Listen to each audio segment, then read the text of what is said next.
Bom dia, amigos. Eu sou João de Joyce. Eu sou Joyce de João.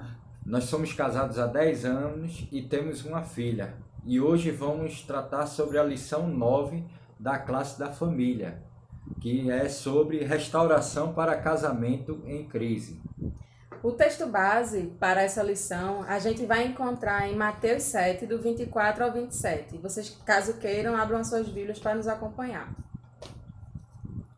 Todo aquele, pois, que ouve estas minhas palavras e as pratica, será comparado a um homem prudente que edificou a sua casa sobre a rocha.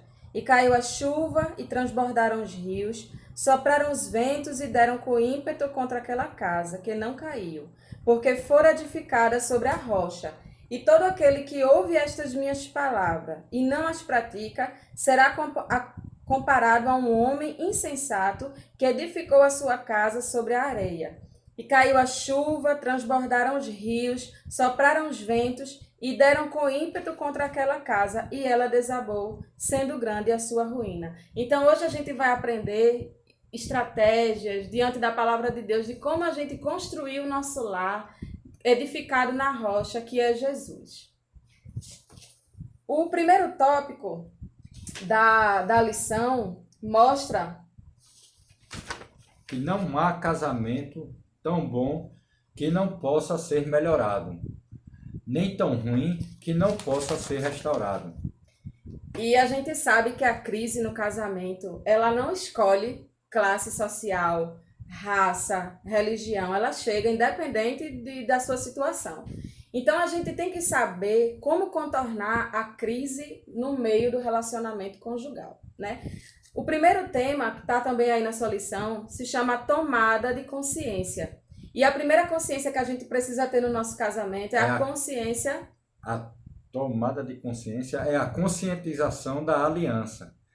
Sabemos que o casamento é uma aliança formada pelo marido, mulher e Deus. Como diz lá em Malaquias, capítulo 2, versículo 14, que diz assim: porque o Senhor foi testemunha da aliança entre ti e a mulher, da tua mocidade. Portanto, assim, a gente vê a seriedade, né, nesse pacto que há entre a aliança. Então, assim, a aliança no matrimônio ela é um sinal da promessa, né? Que cada um de nós fizemos lá no dia do nosso casamento. A gente jurou, né, que até que a morte nos separasse, que nós íamos ser fiéis um ao outro na saúde, na doença, na riqueza e na pobreza. Então, a aliança ela vem junto com essa promessa para enfatizar isso dentro do casamento. A outra tomada de consciência que a gente precisa ter é a consciência da crise. O que é que acontece? Nós muitas vezes ignoramos os problemas dentro do casamento, né? Seja ele a falta de diálogo, a falta de carinho, a falta de atenção. E muitas vezes a gente vai deixando protelar e um problema pequeno se torna um problema enorme. E muitas vezes a gente não sabe como conduzir isso dentro do nosso casamento. Então nós não devemos ignorar os problemas pensando que o tempo os resolverá. Indiferença, frieza e apatia sutilmente minam o relacionamento do casal. Então, os sinais, né, que mostram que isso está acontecendo dentro do casamento é a distância, são as brigas, a pouca intimidade, palavras rudes. Então, assim, temos Deus que pode nos confrontar diante disto e fortalecer nessa ajuda mútua dentro do casamento. Após tomarmos a consciência do que é a aliança, o que é a crise, temos duas questões para refletir. A primeira: como está o seu casamento hoje? Está bom? Está ruim? Está frio? Está quente? Vocês estão muito próximos? Os filhos têm atrapalhado ou não? Ou vocês estão mais próximos que nunca, mais apaixonados do que nunca? E a segunda questão é: existe algo que entristece você no seu casamento? Se há algo que o seu companheiro ou sua companheira faz, seu marido ou sua esposa faz, que lhe deixa triste? São questões que nos deixam bastante reflexivos. E é importante os dois conversarem sobre isso, né? Até mesmo porque o seu cônjuge precisa saber aquilo que lhe entristece, aquilo que você não gosta. Então, se você não fala, fica difícil o relacionamento. Não é verdade? Verdade. Então, o segundo tópico é buscar aconselhamento cristão. É muito importante quando você. Porque, assim, enfrentar uma crise conjugal é travar uma guerra, né? E muitas vezes sozinhos a gente não consegue. Então, é muito importante você buscar uma ajuda espiritual de outra pessoa, de um casal amigo, até mesmo do pastor, de alguém que você mais próximo que você confie. O conselheiro, ele vai ajudar o casal, o casal conselheiro vai ajudar o casal a enxergar aquilo que o casal não enxerga. Muitas vezes existem coisas que o marido não enxerga, que comete o erro no seu casamento, e esse casal conselheiro, um outro homem pode ajudá-lo, ou no caso a esposa também pode cometer algum erro que ela não consegue enxergar, mesmo o marido avisando, e a outra mulher e a outra esposa do outro casal pode ajudá-la. Por isso que é importante ter pelo menos um casal conselheiro próximo a você. Então é importante você ter essa pessoa. Saiba que sozinho é difícil enfrentar uma crise e conseguir seguir em frente, né? Então, assim, tem algo que você pode refletir hoje. Eu queria, assim, que vocês fizessem uma lista de defeitos seus, certo? E depois você vai conversar com seu cônjuge sobre esses defeitos e saber se esses defeitos atrapalham, o que é que precisa ser mudado. Então, assim, é importante que vocês tenham essa conversa, tá? Até mesmo para não culminar numa crise. Mas hoje mesmo vocês parem, sentem, ó, qual é o casal que a gente pode confiar? Qual é o casal que a gente pode chegar junto e trocar uma ideia, saber se aquilo que a gente está fazendo está certo, está errado. Então, assim, não deixem de ter esse casal próximo de vocês para enfrentar a guerra juntos, tá bom? Na igreja temos vários casais saudáveis, com casamento saudável, que pode lhe ajudar. Tem muitos que até aconselham. Vários exemplos. O Ministério de Casal pode até auxiliar na indicação desse casal mais próximo de você. Ou até pode ser até um amigo seu que está mais próximo de você, tão próximo de você que você nem tem ideia, e esse casal amigo pode lhe ajudar. O outro tópico é o confrontar os erros. É mais fácil ver os erros dos outros e achar que o outro é quem precisa mudar na vida conjugal, quando na realidade ambos precisam mudar. A parte que sofre com o comportamento do outro se entende em posição de acusar, a culpa é do outro. À medida que se aprofunda em aconselhamento, ambos vão perceber que há do que pedir perdão e do que perdoar. Deverão entender que há erros de ambas as partes. Então, assim, admitir os próprios erros é muito importante numa crise conjugal. Então, é por isso que muitas vezes a gente vai adiando aquela conversa e, às vezes, e o orgulho também, né, de ceder, de dizer, não, eu errei. Eu lembro que a gente aprendeu 3 frases que faz toda a diferença dentro do casamento, que é, eu errei, me perdoa e eu te amo. Então, assim, é muito importante você reconhecer os seus próprios erros na tomada da crise, na hora do momento de conversar, porque se você vai partir para uma conversa com aquilo na sua cabeça de achar que só você está certo, então a coisa pode ficar complicada. Então, é trabalhar essa questão do orgulho dentro de si para poder enfrentar melhor essa questão. Às vezes a omissão também é um erro.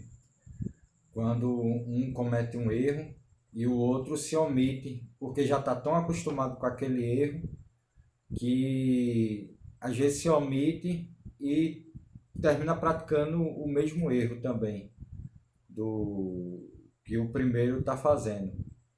Por exemplo, o marido ele é muito agressivo e a mulher está tão acostumada com o marido agressivo que até às vezes deixa de orar, às vezes deixa de solicitar ajuda, deixa de orar pelo marido, deixa de fazer várias coisas, pedir a Deus, orar para Deus, ajudá-la a enfrentar.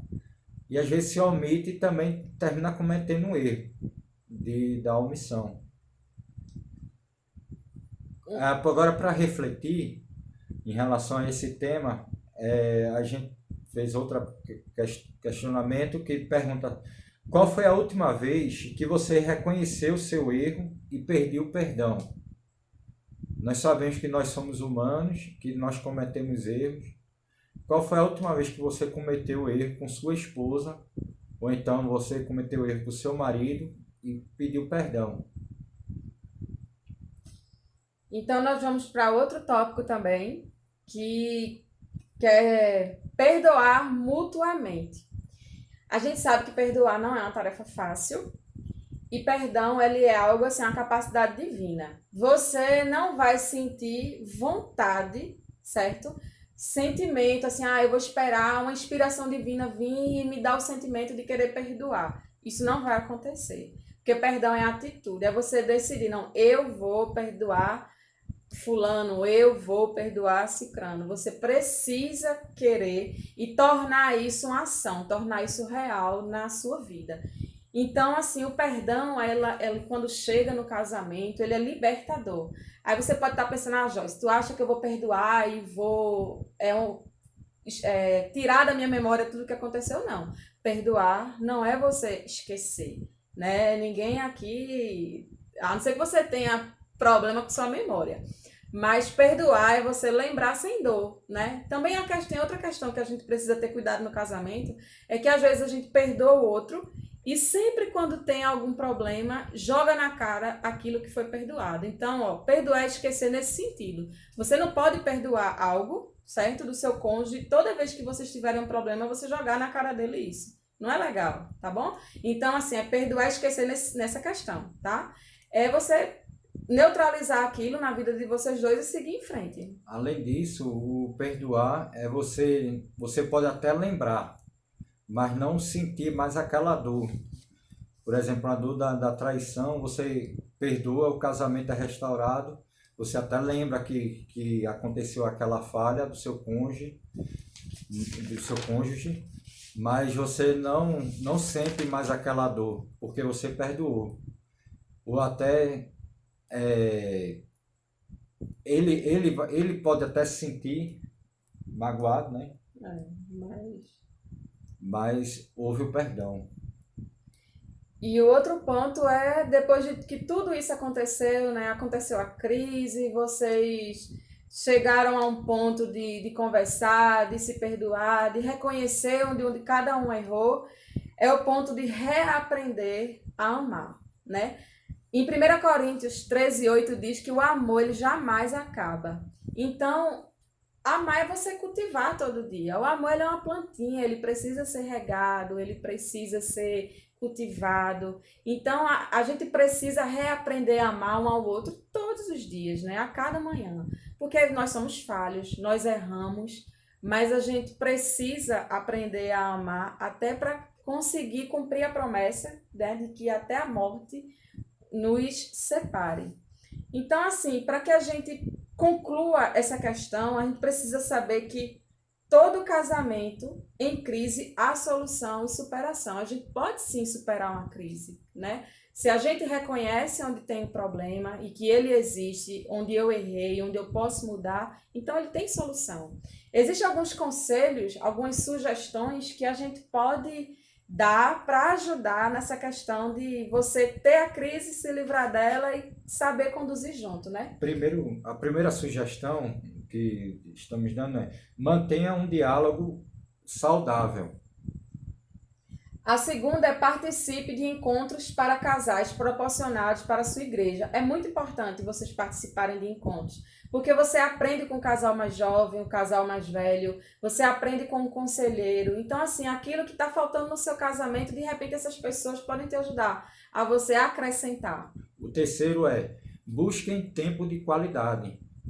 Procure sair com o seu cônjuge, sozinho, sem os filhos. Procure acordar um pouco mais cedo. Maridos, acorde um pouco mais cedo, faça um cafezinho da manhã para a esposa.